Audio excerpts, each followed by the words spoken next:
Un pirate a récupéré 6 pièces d'or. Il a 2 enfants.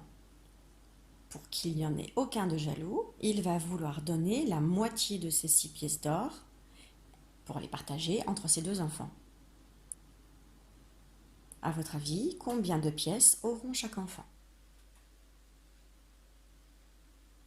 Donc, pour faire la moitié, il faut qu'on essaye de partager en deux les quantités que l'on a. Donc, soit on a les éléments avec nous et donc on peut partager. On peut faire par exemple un pour toi, un pour toi, un pour toi, un pour toi, un pour toi, un pour toi. Du coup, on sait qu'il y en a 3. Mais on aurait pu aussi, quand on veut diviser, quand on veut partager en deux, on peut essayer de voir aussi où est-ce qu'on peut mettre une barrière. Si par exemple je mets ma barrière ici, est-ce que j'ai de chaque côté de ma barrière la même quantité? Ben non, hein, d'un côté j'en ai 2 et de l'autre côté j'en ai 4. Ici, est-ce que j'ai la même quantité? Non, pareil. J'en ai 1 et 5. Et ici, est-ce que j'ai la même quantité? Ah oui, là j'en ai 3 et 3.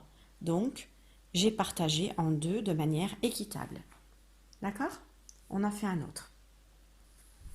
Ici, je vous laisse compter le nombre de pièces d'or que le pirate a et je voudrais vous demander combien de pièces d'or chaque enfant aura. Si je les divise en deux, si je partage ce nombre de pièces d'or en deux, combien de pièces aura chaque enfant?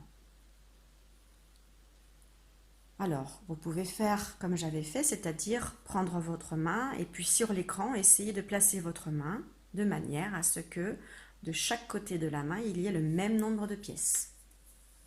Alors, j'espère que vous avez trouvé. Si par exemple je mets ma main ici, est-ce que de chaque côté j'ai le même nombre? Ben non. Ici j'en ai 1 et là j'en ai 7. Ça fait beaucoup.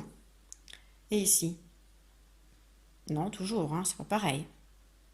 Et là, est-ce que... Ah, c'est déjà un peu mieux là. Mais je crois qu'à gauche j'en ai 3 et que de l'autre côté j'en ai 5. Donc la petite fille elle sera contente, mais le petit garçon il sera un petit peu moins content. Et si je continue, si je me mets là? Ah, si je me mets là, j'en ai 4 pour le garçon et 4 pour la fille.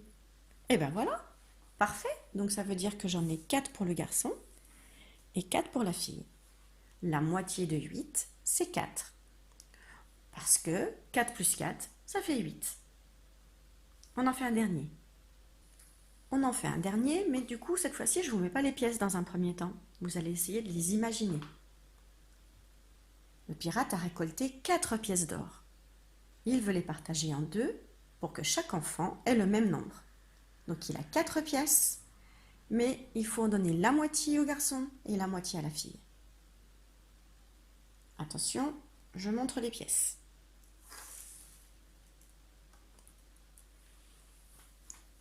Où est-ce que je vais placer ma main pour que de chaque côté de ma main, j'ai le même nombre de pièces? Est-ce que je vais placer ma main ici? Est-ce qu'il y a le même nombre de chaque côté? Ici? Ici? Alors, à votre avis, quelle est la moitié de 4? La moitié de 4, c'est 2. 2 plus 2, ça fait 4. J'en ai donc 2 pour le garçon et 2 pour la fille. Bravo!